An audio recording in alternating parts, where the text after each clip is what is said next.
Hello and a warm welcome to this Headlines Today special broadcast, Votonomics. This is a first of its kind survey, assessment, analysis, study ever done in India which looks at whether there is a positive correlation between economic parameters and voting patterns. The India Today group has commissioned Professor Surjit Bhalla to conduct this study for us. He's looked at data from 1980 and I've got a panel with me to help decode the numbers that Professor Surjit Bhalla will be putting out just now. Dr. Arvind Varmani, one of India's best-known economists, is with us in the studio. Also, Rohit Saran, editor-at-large, India Today. Sadanand Dhume joins us for an international perspective. Also with us on this program to give us the perspective from the two main political parties. Piyush Goyal from the BJP is with us in our Ahmedabad studios, and we've got Salman Soz joining us to represent the Congress. I want Professor Bhalla to first come with me to that big monitor so we can explain to our viewers what exactly is it that Professor Surjit is trying to do. Because this is the first time ever that we're looking at whether there is a positive correlation between economic parameters and voting patterns. And you've looked at elections since 1980, and you're essentially trying to see if the work that a state government does will determine how people go out and vote. Absolutely. Yes. And you know, this is first of all a caveat. This is a fun exercise, but that's not to say it is not important, it's not relevant. And what we are trying to do is only look at economic factors, not caste, not any other variables that do affect elections. This is just to see how much of election results can we explain by looking at things like just prosperity. Give me a moment. Votonomics actually tracks four things. You're looking at rural wages, you're looking at inflation, you're looking at the rate of growth of the GDP in that state. Yes, so the question is there now a pro-incumbency factor that operates across caste and religion lines? Is development the biggest factor determining voting fortunes? And if economic development were driving votes, what would the current assembly election results look like? You've seen the exit polls, you've seen the opinion polls. If Votonomics were to determine election forecasts and election vote numbers, is there a correlation between what the other pollsters have said and what Votonomics is saying? And basically what we are saying is not only there is a correlation, but there is a causation.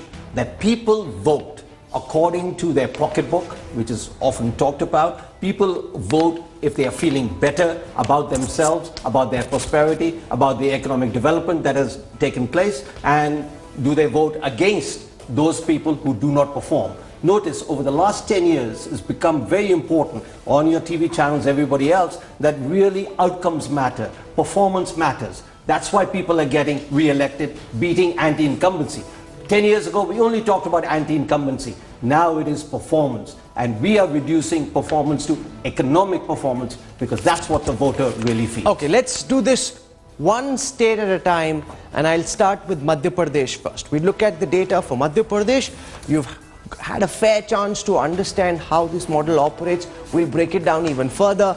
If economic parameters were to determine voting fortunes, what would happen? Professor Surjit Bhalla's model projects that Shivraj Singh Chauhan's BJP would actually increase its vote tally by 1.1%, whereas the Congress being led by Jyotiraditya Scindia in this election would see its tally dip by 1%, coming down from 32.4 to 31.4%. And how is it that Professor Bhalla arrives at these numbers? Now, this just looks a little complicated to the lay viewer who's not an economist, but if you can explain why growth, inflation, rural wages and poverty are the four parameters you've chosen to try and find a correlation with voting patterns. Okay. And it is first, just to point out, and it says quite clearly, it is the acceleration in growth. It is the change in growth.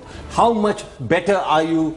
The trend is for you over the last 3 years prior to the previous 3 years. So all of these numbers are acceleration, either a deceleration or an acceleration.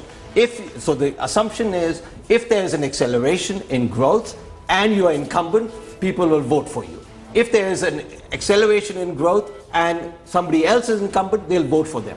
And obviously the reverse, if I perform badly in terms of growth, people will vote against me. So let me just try and explain that to our viewers. Professor Bhalla is looking at growth over the last 3 years to see if growth in the last 3 years in comparison with 3 years before that has actually gone up. So that's the 0.3, which means that in Madhya Pradesh, the fortunes of people 3 years ago were worse than they are now. There's been a positive No, just bump. slight correction. Let's say I'm growing at 6%. Now I grow at 6.3%. So there has been an acceleration. So it's not that previously they were not growing. But they're growing faster. They are growing faster. What does inflation at 0.8 mean? Does that mean that inflation is going up or going down? Prices so going you're down. saying that in Madhya Pradesh over the last 3 years, in comparison with 3 years before that, prices have actually come down. The rate of inflation has come down. Prices are going up, we know that. It's like taxes. It's not going up as fast as it was 3 years before. Always keep remembering that this is change. Whether prices are going up as fast as before.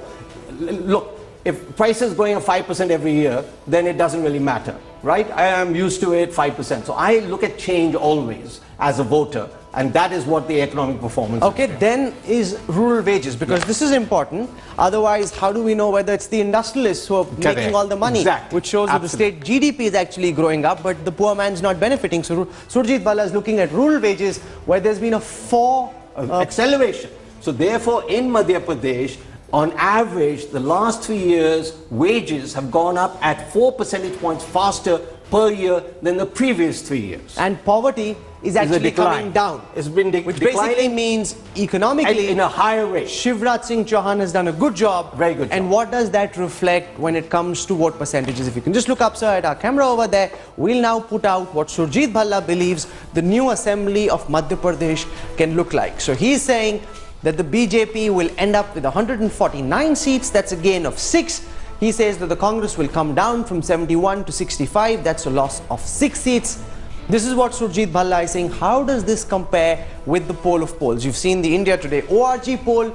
You've seen C-Voter. You've seen Chanakya. You've seen different polls. We've averaged those out for our viewers. The poll of poll numbers are BJP at 140, the Congress at 77. You're giving the BJP 9 extra seats, the Congress 65. So you're giving them less Congress seats. 12, less seats. Than what the other polls are projecting. I want to now bring our other panelists into this discussion. We'll come back with the next state of Rajasthan. But I first want to get Rohit Saran to explain the thinking at the India Today group behind doing this sort of a study and coming out with these numbers. Because so far, thought has been that caste, identity, religion, all of this also plays a very important role. It's not divorced from just pure economics. Absolutely not, Rahul. So we do not discount that they matter, but we are pretty sure intuitively that economic factors have begun to matter more than ever before. The caste matters, region matters, religion matters, but so does economic.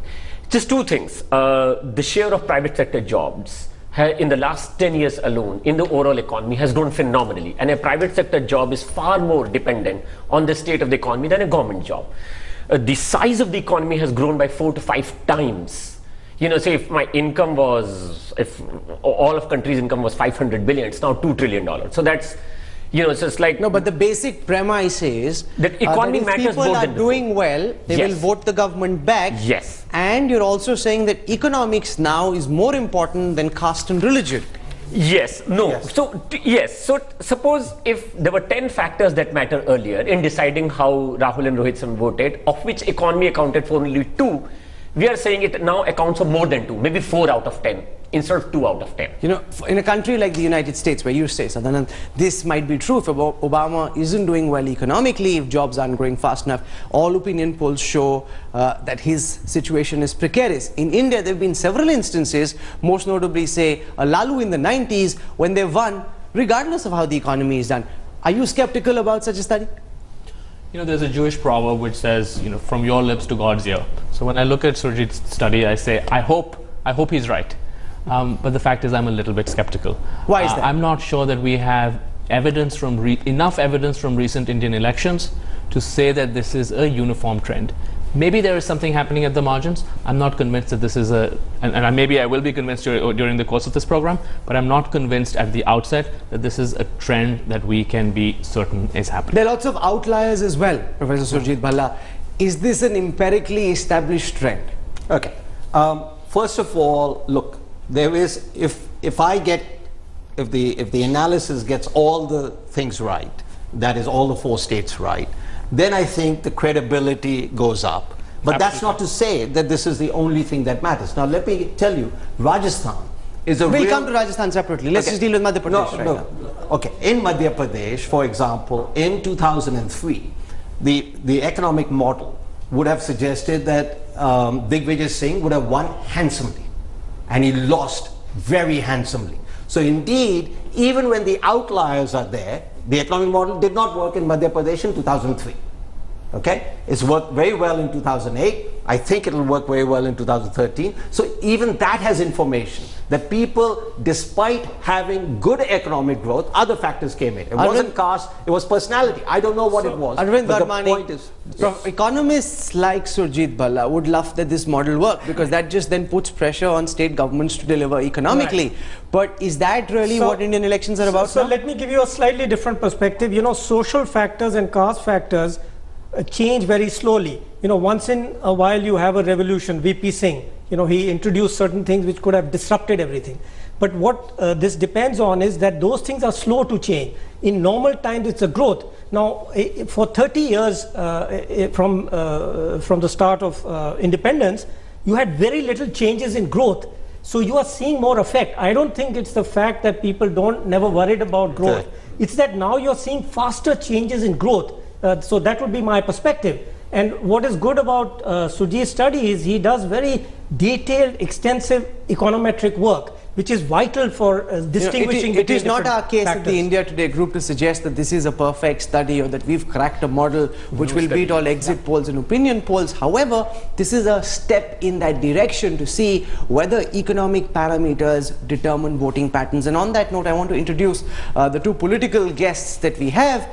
Salman shows, from what we've seen of Madhya Pradesh, the figures, the economics seem to suggest that the Congress doesn't have much of a chance.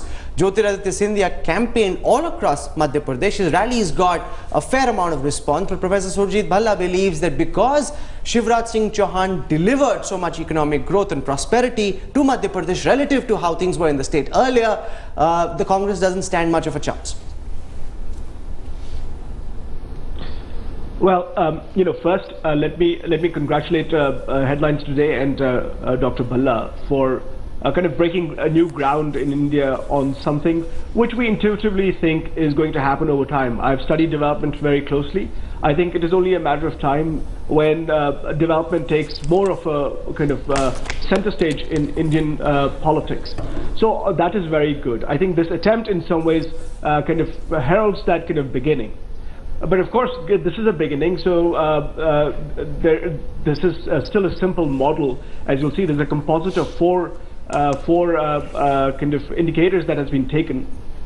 And you know, if you look at these indicators, you have, say, for example, you take rural wages. Now you have 4 states that are being kind of looked at, but if you look at Delhi, rural population accounts for a very We'll come to Delhi separately. I don't want to get too ahead right now. We'll do it state by state, and we'll look at each of the states separately. I want quick comments also from Piyush Goyal before we put out the figures for Rajasthan. I think Piyush Goyal, you know, in India, how acceptable is this data? We've seen data collection being poor in certain states. We've seen charges against certain chief ministers that they are pushing up their numbers. There's a lot of study in China about how the numbers are bogus. So can there be any reliability of such a study which looks at numbers put together by external people? I'll of course like to join Salman Bhai, my friend, that Rahul, you and your team have really brought in a new paradigm in Indian political discourse. And I think it's a very welcome step, particularly when my leader, Mr. Narendra Modi, has been talking very much about development and progress and trying to bring the economic narrative back in center stage. Very clearly, Surjit ji has brought in 4 parameters. My gut is that the poverty reduction figure does not seem to fit into the whole narrative, possibly because that's a very small segment of society that is impacted by that poverty reduction figure. Probably a larger part of society is affected by growth, by inflation, by real rural wages. No, but poverty is So I would important say that because we want to know, amongst the poor- Piyush, whether the poorest of the poor, who are also the biggest voters, are actually seeing an improvement in their condition. We don't want rich industrialists to be Absolutely. making all the money and it not going down, because then there would be no correlation. But let me- Surjit Bhalla wants to make a quick point to what just a he's heard very both quick Piyush point. and Salman They- say. Yes. One is that the poverty numbers now are about 22%, so it is a small fraction, and he's right. But there is an important point that both Mr. Soz and Piyush has raised on rural wages. Let me just explain that the Delhi rural wages are taken from Haryana for the very simple reason we don't have much of a rural sector here. However, what that is capturing, the wages go together. So it is very, very unlikely that rural wages accelerate and urban wages decelerate. So it's taken as a proxy for the So you're entire saying if state. rural wages are going up, urban wages are likely to go up automatically? Yeah. Okay. And the change in them is also like, they We might will be chat lower. about this further. Yeah. I want to put out figures for Rajasthan so the viewers keep seeing the figures and we can keep breaking them down. Professor Bhalla, Yeah. if you can accompany me to the screen, please, and let's just put out now the figures for Rajasthan. And we'll take, you've understood broadly how the model works, we hope. We'll now take a look at what the vote projections for Rajasthan will be if Votonomics were to determine how people actually go out and cast their mandate. Professor Surjit Bhalla predicts that Vasundhara Raje's vote share and the BJP's vote share will actually go up by 2.4%. That's because the incumbent Ashok Gehlot is seeing the Congress's vote share come down from 36.8 to 34.4. That's a loss of 2.4% of the vote. Why is this happening? How does Surjit Bhalla arrive at these vote percentages? Remember, there were 4 factors he believes are very important. If we can put that graphic up on our screen right now. Under Ashok Gehlot, growth is coming down, inflation is also coming down, rural wages actually coming down instead of going up, and poverty is coming down. So why don't you explain these numbers, sir? One, again, it is deceleration. Not the rural wages haven't come down, but the rate of change of rural wages has come down. And I think the first number is very, very important. That's per capita GDP growth. And GDP growth in Rajasthan has really fallen. The other interesting bit, and we'll know on Sunday, about the Rajasthan projection is that basically Mr. Gehlot has really pushed the one scheme after another, Yojana one after another, and if you will, Votonomics. So this might be a test of, not the only test, of Votonomics versus growth. The Congress under Mr. Gehlot has really pushed Dole, and the growth rate has faltered, and we'll find out what the voters go for. Okay, and you're also saying that poverty, in comparison with how it was 3 years ago, is Has actually fallen better faster. off. So it's falling faster. Poverty But figures are remember, coming on down. poverty, it is 20, 25%, 30%. So it's not as if the entire, but yes, absolutely the case, the poverty has fallen faster. I want to then take a look at what the new assembly in Rajasthan would look like if these numbers were to determine how people actually went out and voted. So if this Votonomics model holds, Vasundhara Raje and the BJP would end up at 97 seats. That's a gain of 19. The Congress would end up at 77. That's a loss of 17. Now this is lesser than what opinion and exit polls are reflecting, and we'll have Surjit Bhalla explain that, because the average of all the polls suggests, and if our camera person can zoom this in please, that the BJP would end up at 115, the Congress at 65. So the Congress is 12 less than what you're projecting, and the BJP is about 100, it's about 17 seats Yeah. more than what you're projecting. Why is that, sir? Well, we don't know. We'll find out on Sunday, and No, then why we'll are you look at saying it. this? No. Basically, it is a combination of these variables. As you saw, the poverty was declining at a faster pace, so some people are feeling much better off, and inflation has also fallen. So it's a net effect. And really, I think what the India Today-Oxus model should be tested with is a reality.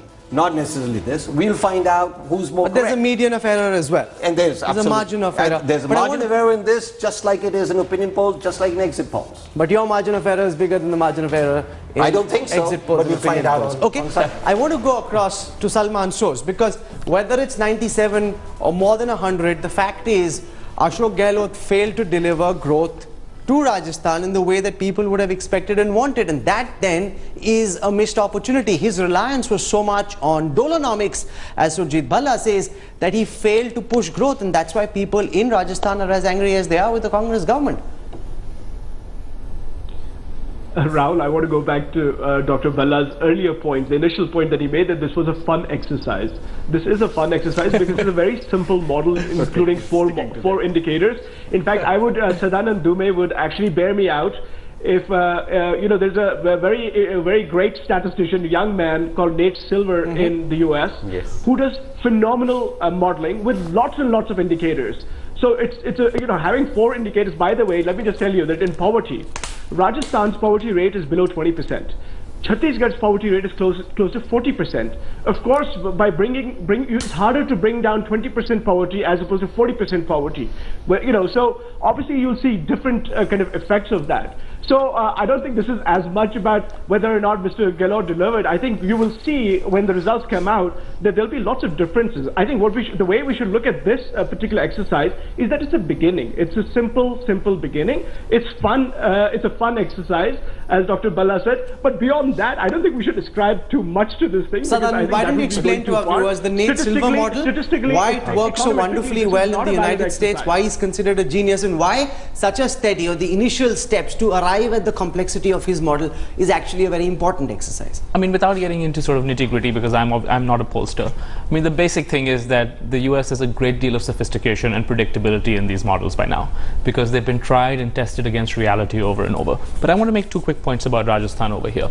The first is, stepping away from the poll, in economic terms, this is the most important of the 4 states because it is a referendum on what you call Dolonomics. So if Gehlot wins after this spate of freebies, that's a validation of what I think is an economically harmful model. So that's the first. That's the first part. The second thing is that we are contrasting these polls with the polls of polls. But in fact, what we should be looking at is where do they reinforce the poll of polls? So in Madhya Pradesh, you saw it's reinforcing what we're seeing from everywhere else. So I'd very confidently say that Surjit is probably right. But on Rajasthan, there's a very interesting divergence where the prediction from this model is that the BJP gets far fewer seats than it would otherwise. And if I had to bet, I would bet on the traditional polling rather than this. Yeah. 2 points on that. One is, as far as the economic model is concerned, only the economic model, Rajasthan is a graveyard. People have, amongst the pollsters, Tamil Nadu is a graveyard. You can't really. So the economic model just is not able to get Rajasthan right at a reasonable historically pace. Historically. So I think that's what's going on. Okay. I had to choose. My bias is the same as that, but I'm trying to be truthful over here. This is what the model predicts, but I'm saying that the errors for Rajasthan are the largest. Second, and a very quick point on Nate Silver, who is a person who I completely admire, it's his entire analysis based on opinion polls. So he hasn't done an economic analysis. The person who's done the economic analysis since 1970 is Professor Ray Fair, and he started this whole, if you will, literature on economics. So Nate Silver, accurate as he's been, he just took the various opinion polls that were there and made his best judgment, econometric So there's judgment. a big difference. Yeah. Their opinion polls usually get it right, unlike our pollsters who just hours before counting beginning actually still confused about Delhi. Let's not blame our pollsters. In the US, there's practically a survey every day leading up to the election. And so processing that is relatively easy for a statistician. And that's what Nate Silver did. Absolutely brilliant job. Absolutely. And he's also a baseball statistician, something I have in common with him. Yes. Not baseball, everybody knows but that from Hollywood.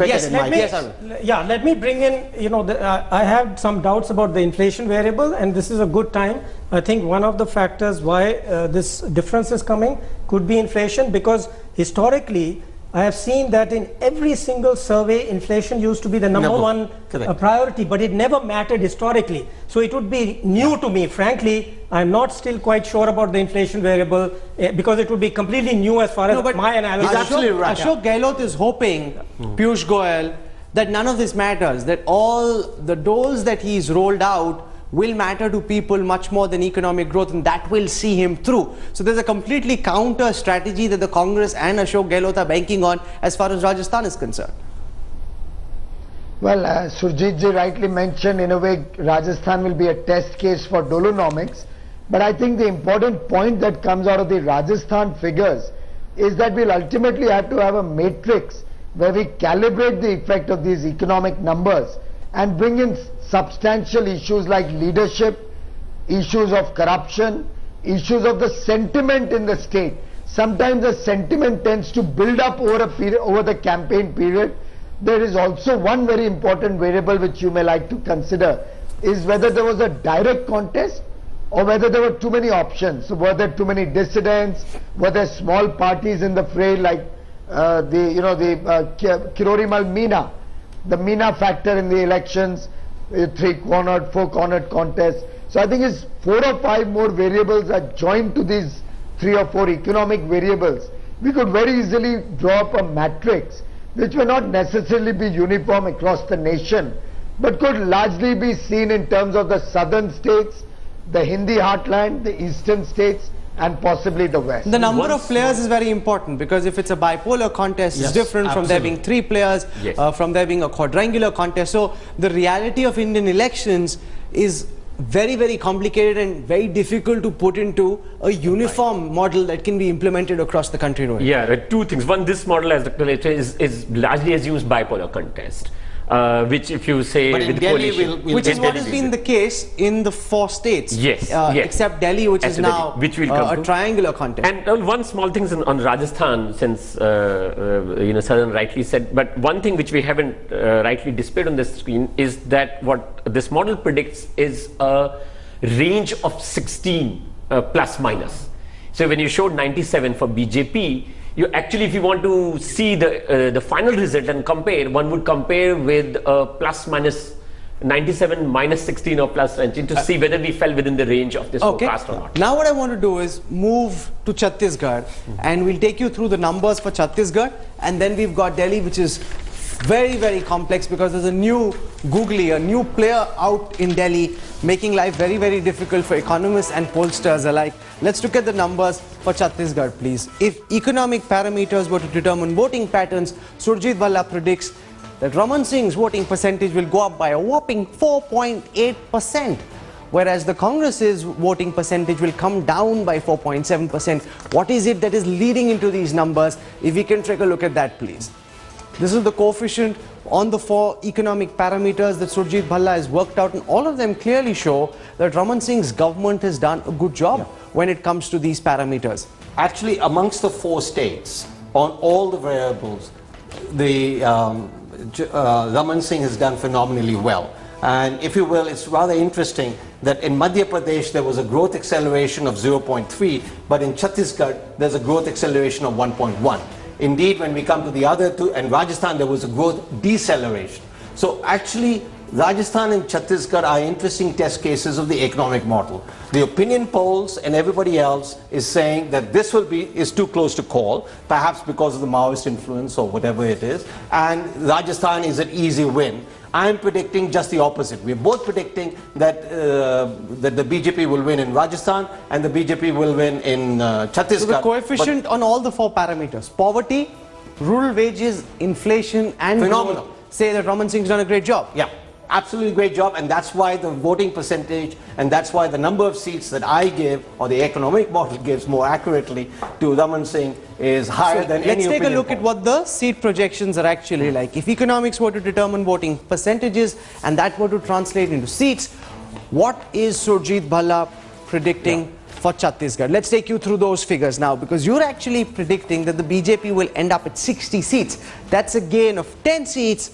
The Congress would end up at 28. That's a loss of 10 seats. Now remember, let's take the poll of polls now, because the poll of polls is actually showing a very different result. Some polls are saying it's too close to call, but net the poll of polls says the BJP at 51, the Congress at 36. You're giving them 9 more seats, the Congress 8 less seats. So that basically is on the back of the work done by Raman Singh. Yes, and it is economic performance, easily measured, objectively measured.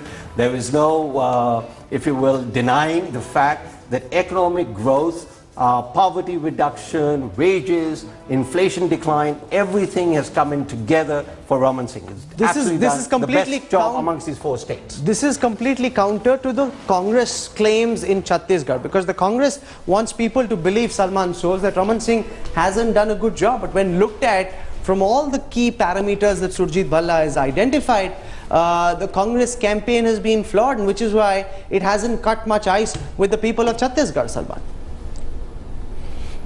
I'm sorry. I really keep going back to this whole idea that this is a fun exercise. If you look at the four parameters that we have, you cannot really compare Chhattisgarh with Delhi, for example. I mean, Delhi's economic base is huge. I mean, per capita income is huge. So in order for Delhi to grow faster than Chhattisgarh, I mean, it's obviously harder. Delhi's poverty rate is 9.9%, whereas Chhattisgarh's poverty rate is 40%. So it's easier to come down from 40 to say 35 as opposed to say from 9.9 to 5%. That's an important point you raised. That's a valid point. It's an important point. Surjit Bhalla must answer that. I think that is why.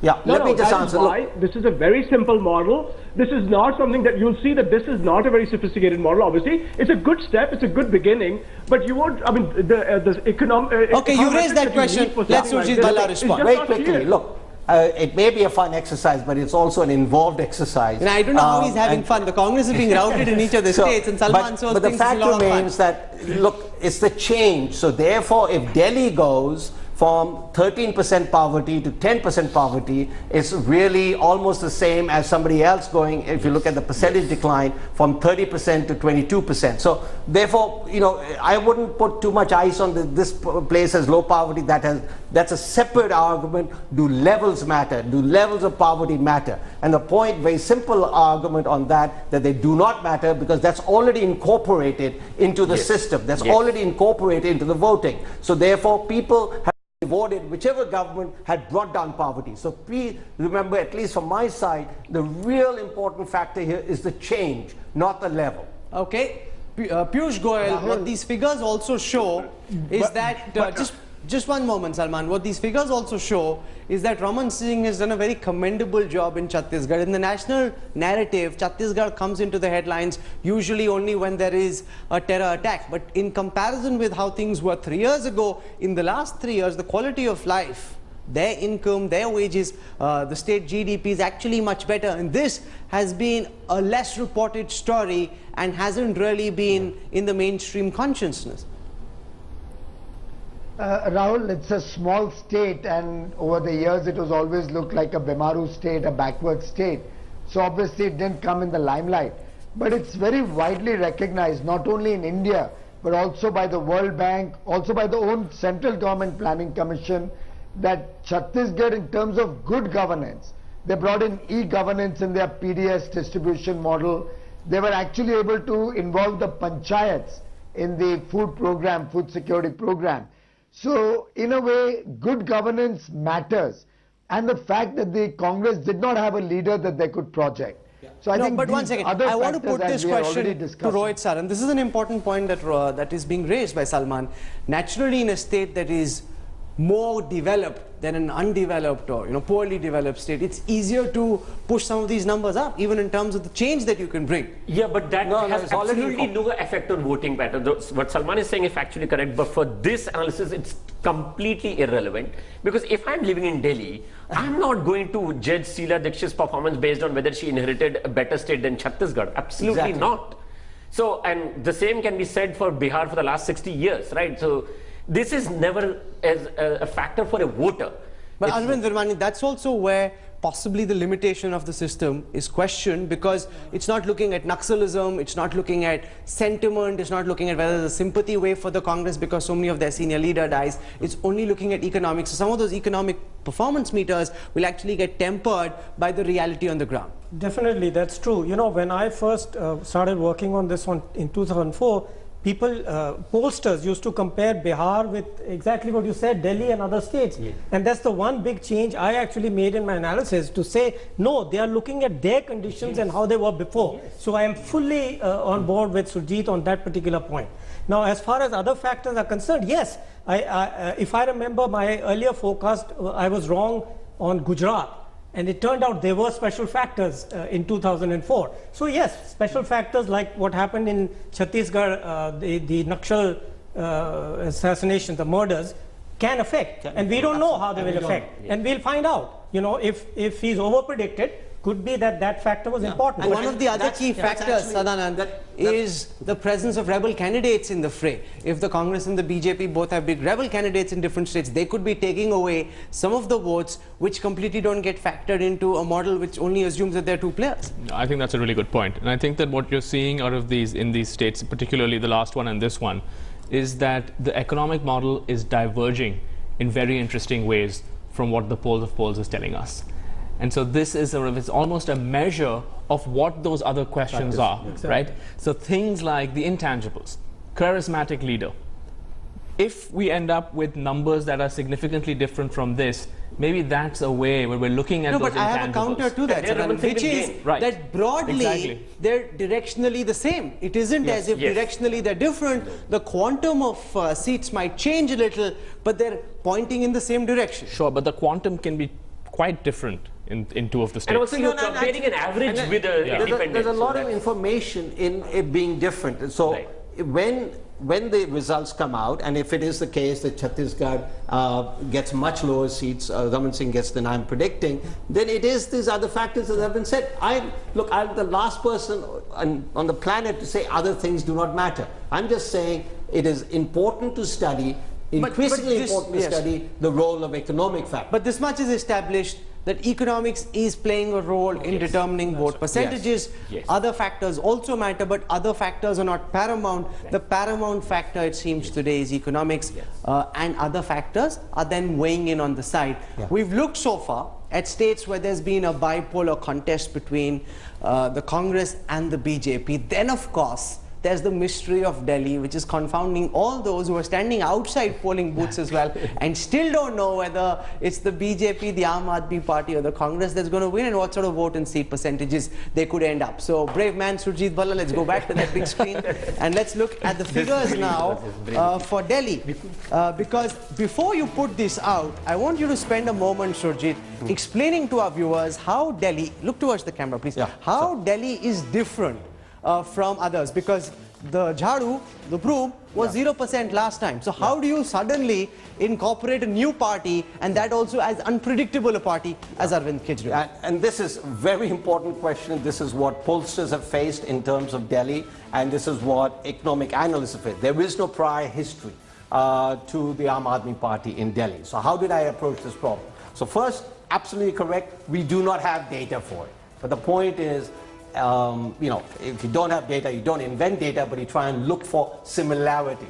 So I looked at those states that had three-party contests in the last 30 years and tried to see what effect the third party had on the resident two parties, and from there derived the results for this case. But AAP is a unique phenomenon. How does it compare with, say, an NTR or an AGP or any of the other parties? Because the circumstances are unique to that particular state. Absolutely, and that is why maybe that the forecast is that the Aam Aadmi Party won't do as well as NGR. Okay, so let's take a look then at how Sheila Dikshit's government has performed on these key parameters. And just to remind our viewers and those who've tuned in late, this 1.3 coefficient actually indicates that in comparison with 3 years ago, over the last 3 years before voting happened, the growth rate is actually down in comparison with how things were earlier. Inflation is much better. You're saying is better. Yeah, this is counterintuitive. How is inflation better than 3 years ago? Because people look at the price of tomato, onions, all of. People forget that 2008, 9 and 10 were the bumper years in terms of inflation. We've seen the very recent inflation. I'm taking averages over 3 years, and actually statistically and otherwise, the average of the last 3 years is lower than the peak period of Indian inflation last 65 years, 2008 to 2010. So you're saying don't get carried away by what you're paying for onions and tomatoes right now? No, you do get carried away, and as Arvind pointed out, that every survey that India Today has done and anybody has done, inflation always comes up as number one, but it's never worked. But broad this strokes, time I think it's going to work. But broad strokes, the reality is that unlike say Chhattisgarh or Madhya Pradesh, where most of these were ticks, over here Sheila Dikshit has two big crosses. So she hasn't been able to grow Delhi in the last 3 years faster than the previous 3 years.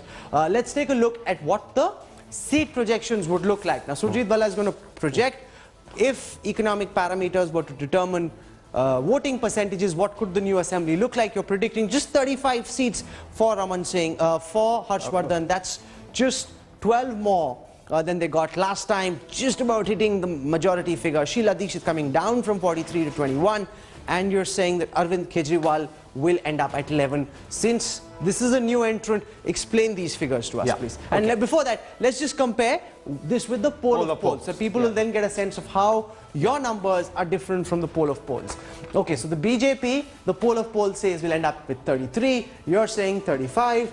The Congress, the poll of polls say will end up at 22. You're broadly in line with 21.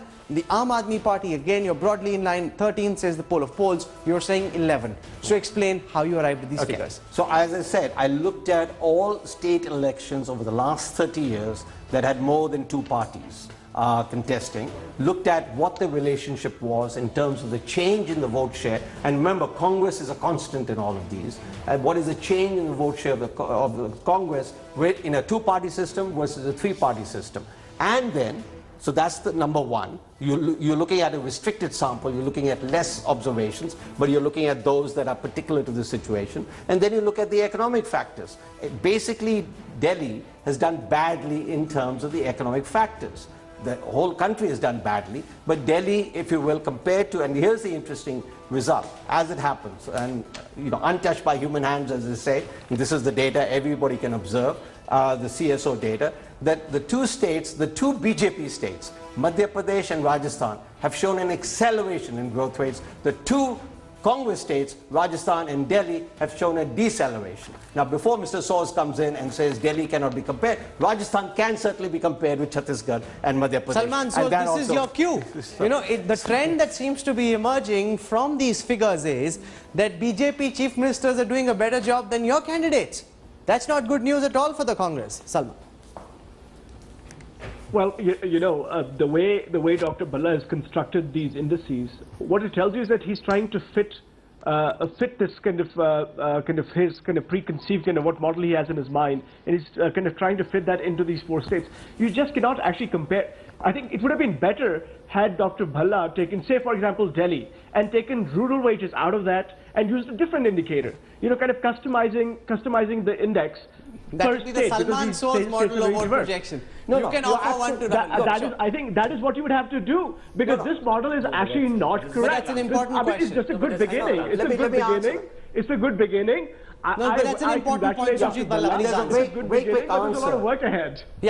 As I said before, the rural wages are not Delhi wages because there isn't a rural area, they're from Haryana, and therefore another method is to take out wages exactly as you're suggesting from the model, and you get exactly the same result.